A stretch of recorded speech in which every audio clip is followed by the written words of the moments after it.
রমজানকে সামনে রেখে বাজার তদারকি অভিযান দ্বিগুণ করা হবে বলে জানিয়েছেন ভোক্তা অধিকার সংরক্ষণ অধিদপ্তরের মহাপরিচালক মোহাম্মদ আলিম আক্তার।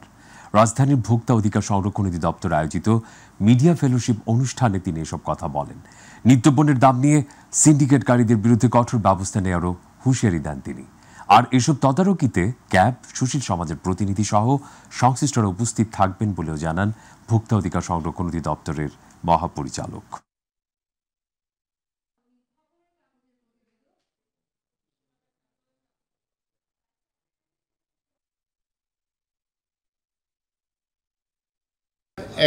ফেব্রুয়ারি থেকে এক মাসের জন্য প্রচলিত আমাদের যে তদারকি কার্যক্রম তাকে আমরা ডাবল করার উদ্যোগ নিয়েছি। আমরা যেখানে ব্যত্যয় দেখব এই টিমগুলো প্রয়োজনীয় ব্যবস্থা নেবে।